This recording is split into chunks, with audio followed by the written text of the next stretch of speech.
Hello students, good morning to all of you. I am Karamir Yadav sir, physics faculty. Dear students, in our previous lecture we discussed about numerical based on photoelectric effect. So dear student, in our today lecture we discuss about failure of wave theory of light. ठीक है बेटे, आप पढ़ रहे हैं dual nature of matter and radiation. Radiation means light. ठीक है. सो wave theory जो था उसके क्या क्या फेलियर थे. ठीक है. जो अपना मॉडर्न ऑब्जर्वेशन आया अपने पास दो कंसेप्ट है. एक कंसेप्ट है आइंस्टाइन का, सेकंड कंसेप्ट है प्लैंक्स क्वांटम थ्योरी. बेटे प्लैंक्स के क्वांटम थ्योरी में आइंस्टाइन के थ्योरी से क्या डिफरेंट था. जो कंडीशन आइंस्टाइन ने सेटिस्फाई किए वो प्लैंक्स का क्वांटम थ्योरी सेटिस्फाई नहीं कर पाया, तो उन्हीं को हमने नाम दिया failure of wave theory of light. ठीक है. तो बेटे फेलियर में क्या क्या थे देखो. Failure of wave theory of light में हम बात करें तो सबसे पहले देखो आपके पास दो कंडीशन है. एक होगा वेव थ्योरी का कंसेप्ट, दूसरा आपका होगा एक्सपेरिमेंटल ऑब्जर्वेशन. ठीक है बेटे. देखो फर्स्ट पॉइंट आपका ये है, according to wave theory the kinetic energy of photo electron must depend on the intensity of incident light. बेटे ध्यान से समझिए. वेव थ्योरी ये कहता था कि जो काइनेटिक एनर्जी होगा वो डायरेक्टली प्रोपोर्शनल होगा इंटेंसिटी ऑफ लाइट के. ठीक है. ये था concept wave theory of light का.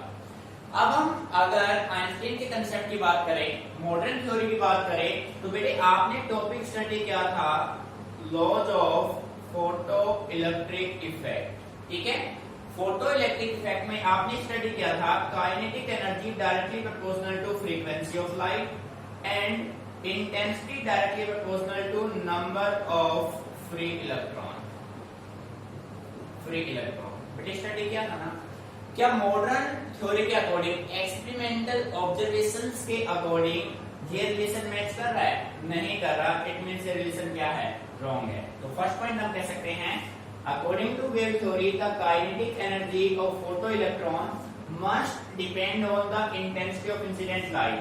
ये कंसेप्ट था वेव थ्योरी का.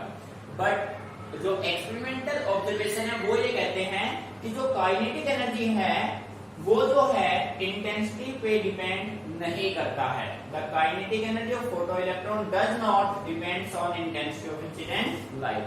बेटे फर्स्ट पॉइंट क्लियर. भाई लॉज में आपने ये पाया था कि काइनेटिक एनर्जी डायरेक्टली प्रोपोर्शनल होता है फ्रीक्वेंसी के, ना कि इंटेंसिटी के. ठीक है. Meaning clear. Second point. Second कहता है according to wave theory the light of any frequency can emit electron. It means आप मान लीजिए कि आपके पास ये एक मेटल का फ्री सरफेस है, free electron of a metal surface है. अब बेटे इस पे आपने एक लाइट इंसिडेंट की और उस लाइट का फ्रीक्वेंसी कुछ भी हो सकता है, एनी रेंज. फ्रीक्वेंसी कुछ भी हो सकता है. जब इस फ्रीक्वेंसी के लाइट को, डिफरेंट रेंज ऑफ फ्रीक्वेंसी के लाइट को आप मेटल के सरफेस पे इंसिडेंट करेंगे तो इलेक्ट्रॉन का एमिशन हो जाएगा. ये कंसेप्ट है वेव थ्योरी ऑफ लाइट का.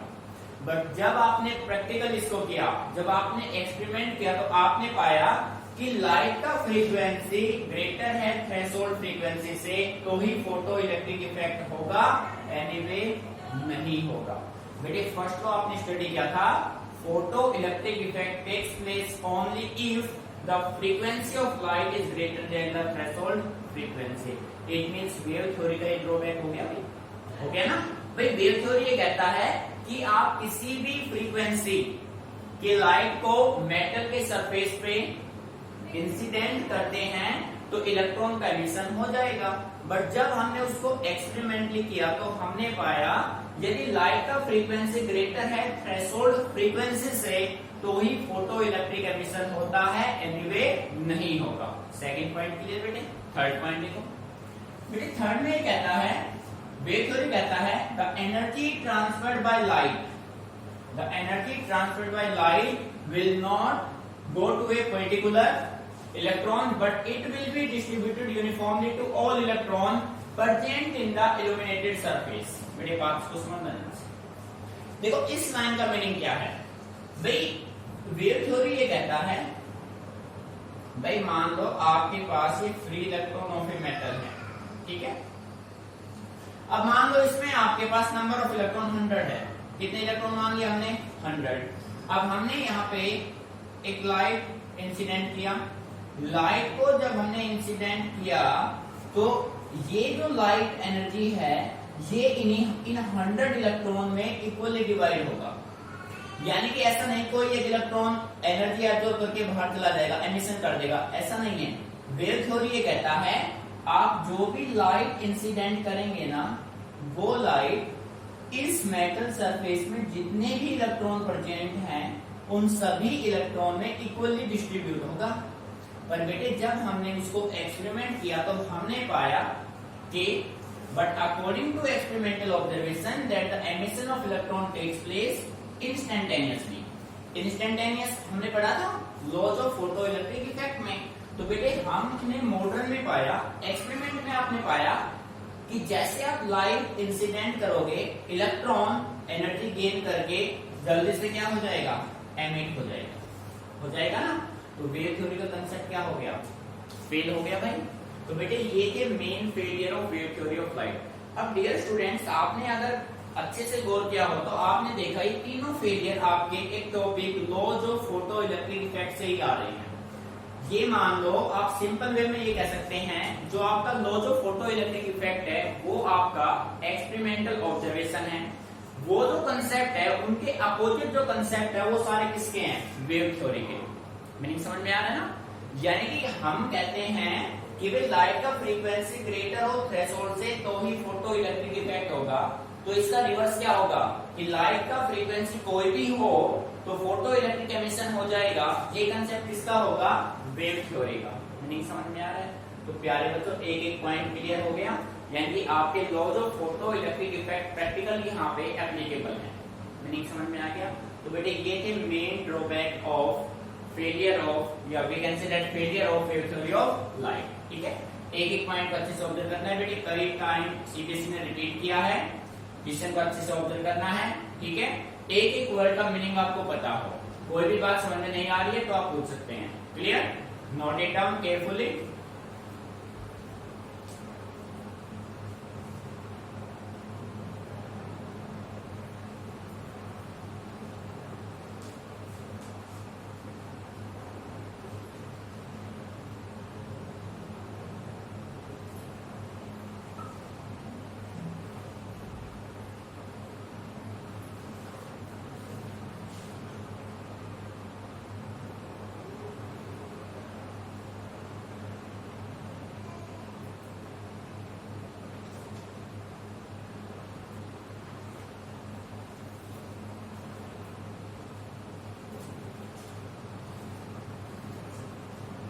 So dear student, now we talk about our next topic.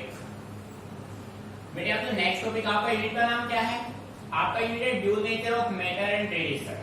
ठीक है, dual nature of matter and radiation. बेटे एक बच्चे ने कमेंट भी किया था सर ड्यूल नेचर यूनिट आप करा रहे हैं और आपने अभी तक इसका मीनिंग हमें नहीं बताया है। ठीक है, तो बेटे देखो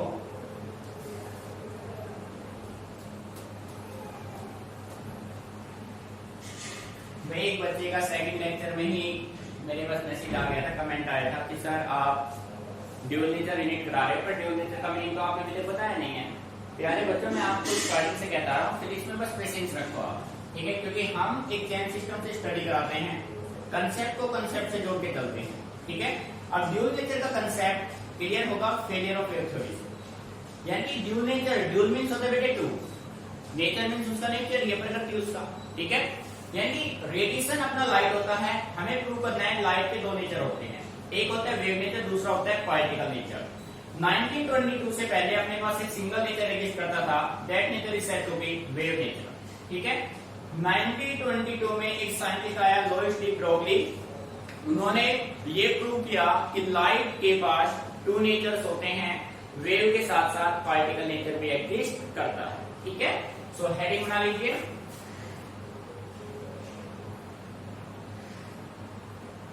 ड्यूल नेचर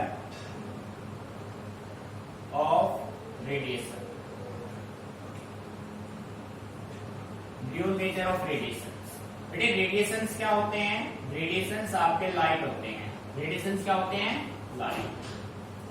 अब डियर स्टूडेंट्स ये आपका यूनिट नंबर 7 है, इससे पहले आपने यूनिट नंबर 6 स्टडी किया है। सिक्स्थ में आपने स्टडी किया था ऑप्टिक्स। ऑप्टिक्स आपके दो थे, वेव एंड रे ऑप्टिक्स, ठीक है। तो प्यारे बच्चों, वेव ऑप्टिक्स में आपने कुछ टॉपिक्स पढ़े होंगे जैसे interference, diffraction and polarization of light. बेटे इन सभी फिनोमेना को आपने एक्सप्लेन किया था on the basis of wave theory of light, ठीक है। फिर उसके बाद प्लस वन में आपके पास एक टॉपिक था bulk properties of matter and radiation में, ध्यान से सुनना, टॉपिक का नाम था ब्लैक बॉडी रेडिएशन। फिर आपने यहीं पे प्लस टू में 7 यूनिट में स्टडी किया फोटो इलेक्ट्रिक इफेक्ट। अब हमने भाई ब्लैक बॉडी रेडिएशन और फोटो इलेक्ट्रिक इफेक्ट को वेव थ्योरी से सोल्व करना चाहा, बट हम फेल हो गए वहां पे। तो अब बेटे हम इनको किसके बेस पे सोल्व करेंगे? हमें ये फिनोमिना सोल्व तो करने हैं। तो इन फिनोमिना को सोल्व करने के लिए 1922 में साइंटिस्ट आया डी ब्रोगली, उन्होंने कंसेप्ट दिया कि जो लाइट है, लाइट के 2 नेचर्स होते हैं, एक होता है वेव नेचर, सेकंड होता है पार्टिकल नेचर, ठीक है। तो उसी के बेस पे हम इन फिनोमिना को एक्सप्लेन करते हैं। So we can say that dual means 2, ठीक है। सो बेटे हम कह सकते हैं as we know that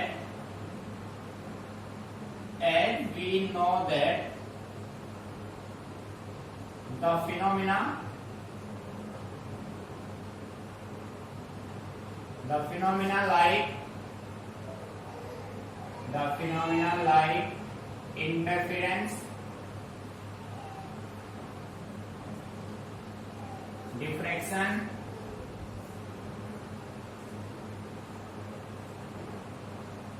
and polarization of light can be explained on the basis of wave theory of light, और आप कह सकते हैं रेडिएशन, ठीक है। बेटे कुछ फिनोमेना है जैसे interference, diffraction and polarization of light can be explain on the basis of wave theory of light and but the phenomena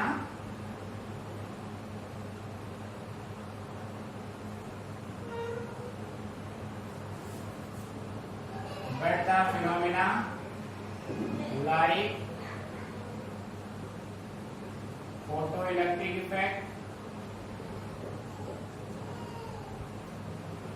black body radiations, black body radiation can be explained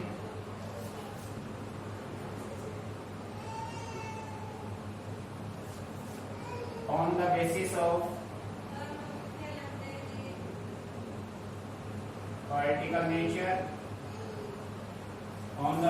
particle nature, of radiation. So we can say that,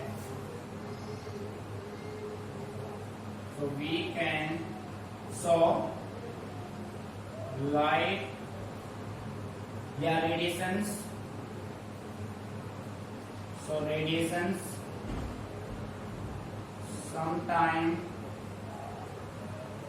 act as wave and sometimes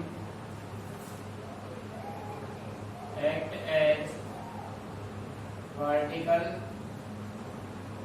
hence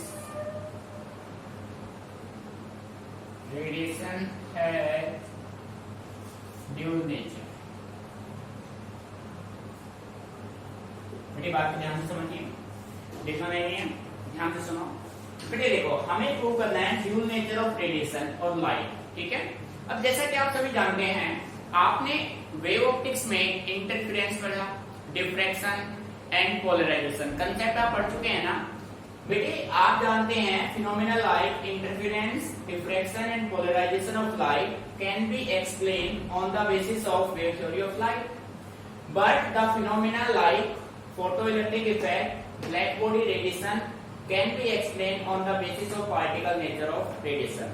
बेटे यहाँ पे आ गया particle nature, यहाँ पे आपके पास है wave nature, ठीक है, मीनिंग समझ में आ रहा है ना।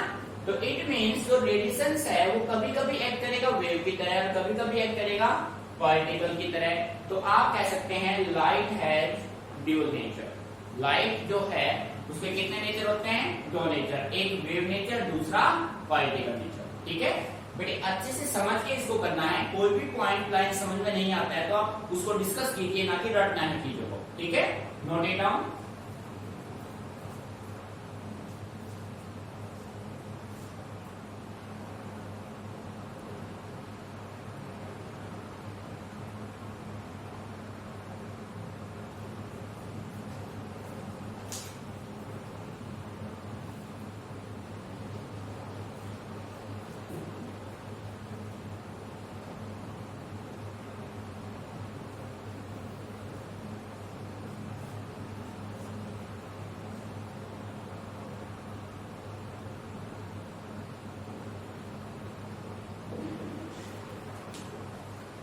बेटे देखो, ये आपने ड्यूल नेचर किसका रिप्रेजेंट किया है? रेडिएशन का।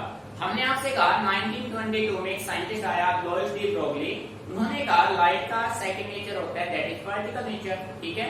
तो अब हम बात करेंगे ड्यूल नेचर ऑफ रेडिएशन के बजाय ड्यूल नेचर ऑफ मैटर, ठीक है। क्लियर? हेडिंग बना लीजिए आप सभी।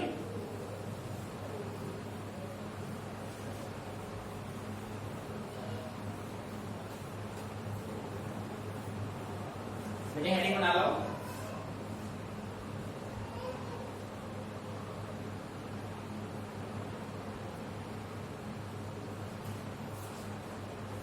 हेडिंग बनाइए आप।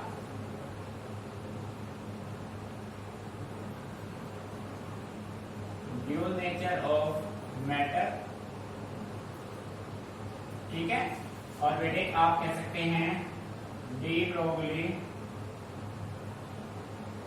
हाइपोथेसिस।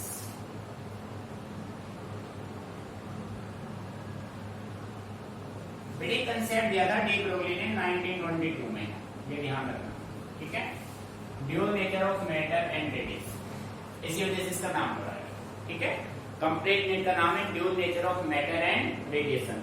तो पहले तो रेडिएशन के ड्यूल नेचर को आप प्रूव कर चुके हैं, अब आपको इसको प्रूव करना है मैटर को, ठीक है। And we know that as we know that the universe, बेटे यूनिवर्स किससे मिलकर बना है? मैटर और रेडिएशन से। The universe is made up of किससे बना है? Made up of matter and radiation। भाई यूनिवर्स किससे मिलकर बना है? मैटर से और रेडिएशन से। और सेकंड आपको अच्छे से क्लियर है, nature love symmetry. Nature symmetry को डेफिनेटली लव करता है भाई, ठीक है। एज नेचर लव सिमेट्री, भाई नेचर किसको लव करता है? सिमेट्री को लव करता है, संयोग बना रहे सबका, ठीक है। सो आप ये कह सकते हैं सो इफ रेडिएशन, बेटे रेडिएशन मीन्स क्या होता है? Light. So if radiation has dual nature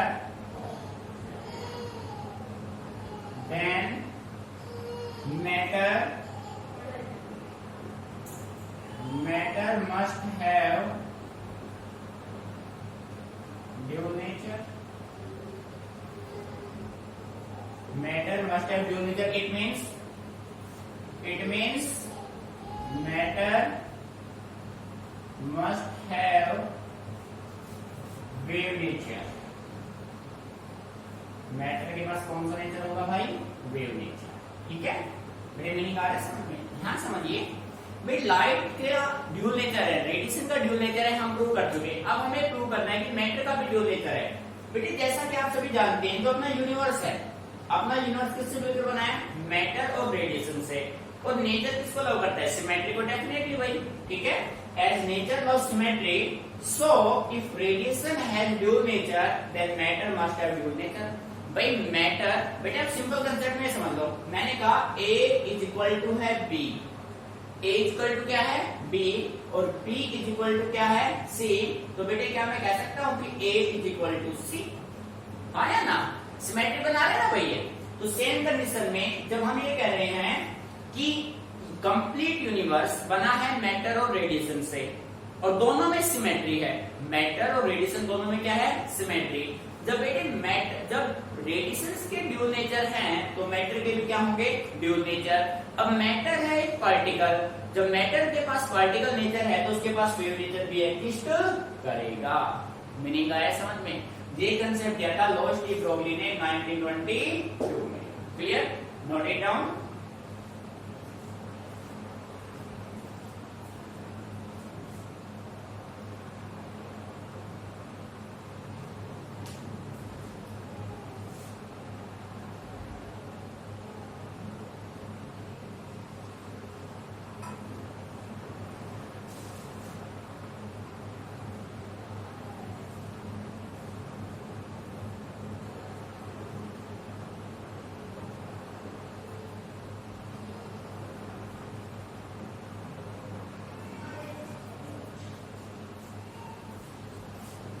So dear student, our next topic is, बेटे अब कंसेप्ट को समझना। अब जो कंसेप्ट आप सोल्व करने जा रहे हैं ना, इस कंसेप्ट के बेस पे सीबीएसई डेफिनेटली न्यूमेरिकल आपसे पूछने वाला है, ठीक है। तो बेसिक क्लियर कीजिए, न्यूमेरिकल इजीली आप कर पाएंगे, क्योंकि फॉर्मूला बनाएंगे हम यहां से हम, ठीक है। तो बेटे नेक्स्ट टॉपिक आपका होगा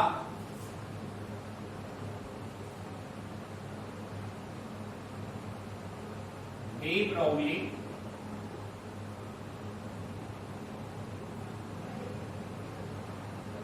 matter wave. De Broglie matter wave, बेटे हेडिंग बना लो। अब डी ब्रोगली क्या कहता है? According to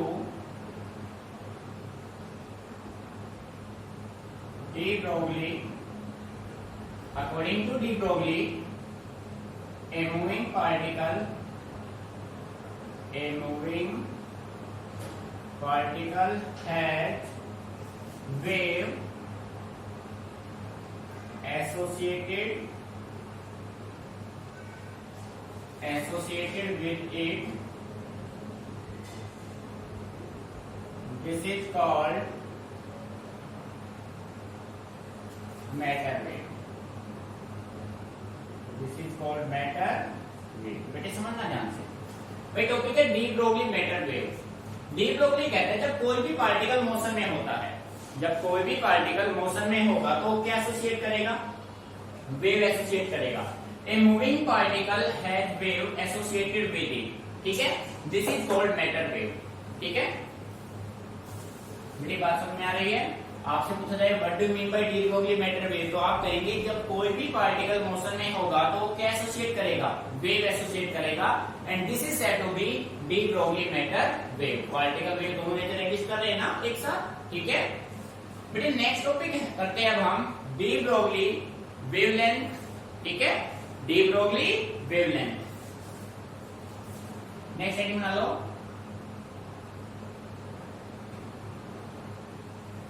de Broglie wavelength, simple lambda, ठीक है। हेडिंग बना लो।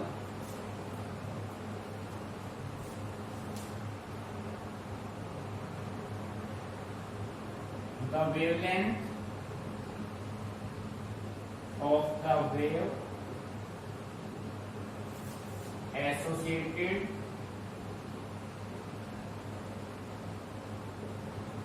with a moving particle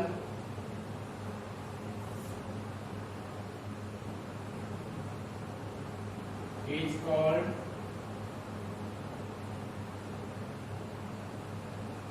de Broglie wavelength, is called de Broglie wavelength। ये देखो, the wavelength of the wave associated with a moving particle is called de Broglie wavelength। अब यदि इसको express करते हैं, इसको डेराइव करते हैं, इसका डेरिवेशन इंपोर्टेंट है, इंपोर्टेंट कंसेप्ट है आपका, इसका डेरिवेशन है। डेरिवेशन रिजल्ट क्या बनेगा इसका, ठीक है, बात तो समझना ध्यान से। According to Planck's hypothesis,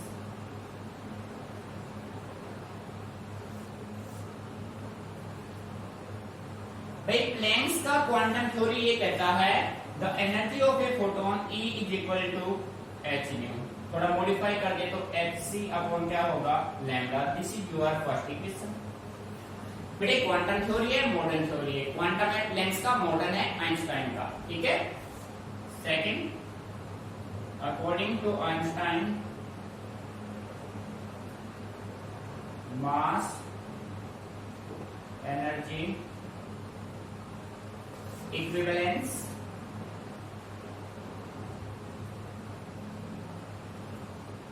according to Einstein mass energy equivalence E is equal to mc square। Equation number, बेटे ध्यान समझना। भाई प्लैंक्स कहता था किसी भी फोटोन का जो एनर्जी होगा E वो किसके इक्वल होगा, h न्यू के। न्यू होता है अपना c by lambda, so h c by lambda हो जाएगा। आइंस्टीन ने इसी फोटोन को एक पार्टिकल मान लिया जिसका कुछ मास था m, ठीक है। आइंस्टीन का मास एनर्जी बैलेंस कहता है E equal to mc square. बेटे ये जो E equal to mc square है ना, ये कोई नॉर्मल वर्ड नहीं है, ये काफी इंपॉर्टेंट वर्ड है। इसी वर्ड के बेस पे आइंस्टाइन को 1921 में नोबेल प्राइज मिला था, ठीक है। और आइंस्टीन ने अपने स्पीच में ये बोला भी था कि 100 इयर्स में, विद इन 100 इयर्स कोई भी इस फॉर्मूले को यदि चेंज कर देगा तो मेरे नोबेल का पैसे को खर्च कर चुका, ठीक है, बट उसका नोबेल उसी पर्सन को दे दिया जाए, ऐसा उन्होंने बोला था। तो डियर स्टूडेंट, अभी आपके पास मौका है, ठीक है। नोबेल प्राइज अप्रोक्सीमेट 10 दिसंबर के आसपास मिलता है स्वीडन में, ठीक है। और 1921 में मिला था, भाई 100 साल पूरे हो जाएंगे अब 10 दिसंबर को 2020 में। तो अभी भी आपके पास 4-5 महीने हैं, तो कोशिश कर सकते हैं आप लोग, ठीक है बेटे। बात समझ में आ रही है? तो थोड़ा सा ढंग से पढ़ लोगे तो शायद नोबेल मिल जाए, ठीक है। तो कोशिश कर सकते हैं भाई, कभी फिर बाद में बहुत टाइम दे दिया आपने, तो बेटे पूरा टाइम दे रखा, तो 4-5 महीने का टाइम है। इस फॉर्मूले को यदि आप चेंज कर देते हैं तो आइंस्टीन का नोबेल आपको मिल जाएगा फिर, ठीक है। स्वीडन जाने का मौका मिलेगा आप लोगों को, क्लियर। अब देखो बेटे, यहाँ भी एनर्जी, यहाँ भी एनर्जी, ठीक है। E equal to h by lambda equal to mc square. अब दोनों को आप कर दीजिए इक्वेट। ऑन इक्वेटिंग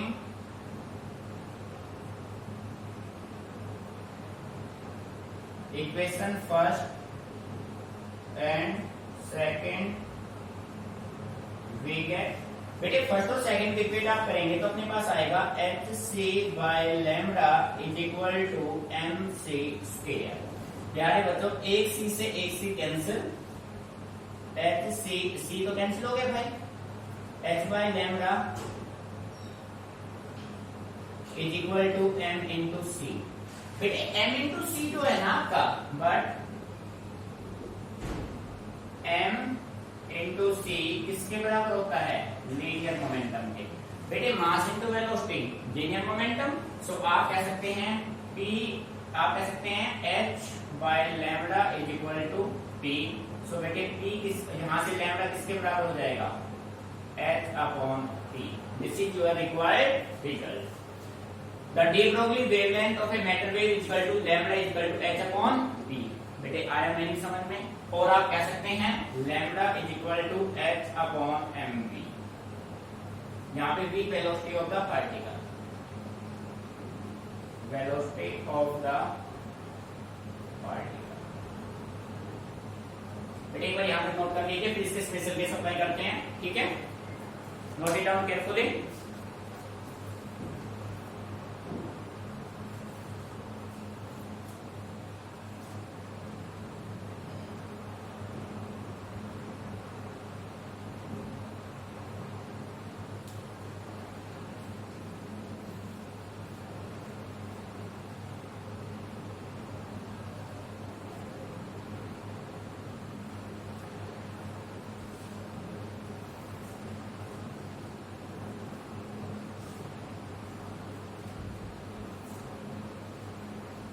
बेटे अब स्पेशल केस अप्लाई कर लेते हैं, इस पे ध्यान दीजिए।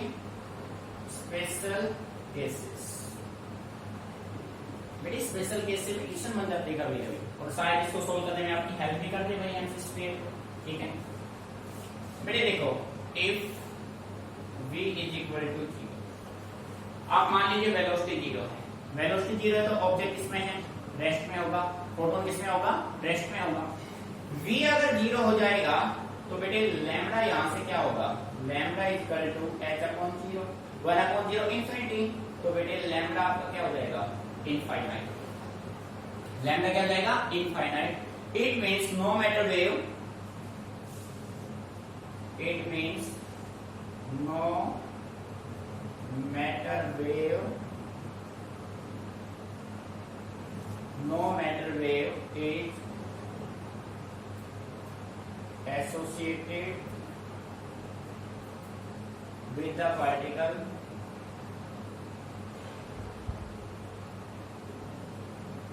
at rest। बेटे जब पार्टिकल रेस्ट पे होगा ना तब कोई भी वेव एसोसिएट वो नहीं करेगा, मोशन में होगा ही नहीं। केस नंबर 2 डाल दो भाई, इफ लैम्डा इक्वल टू 0। बेटे लैम्डा अगर आपका 0 हो गया, लैम्डा अगर क्या हो गया? 0, तो v यहां जाएगा, तो बेटे v क्या हो जाएगा? इनफाइनाइट। बात समझ में आ रही है ना? तो आप कह सकते हैं no matter wave can have infinite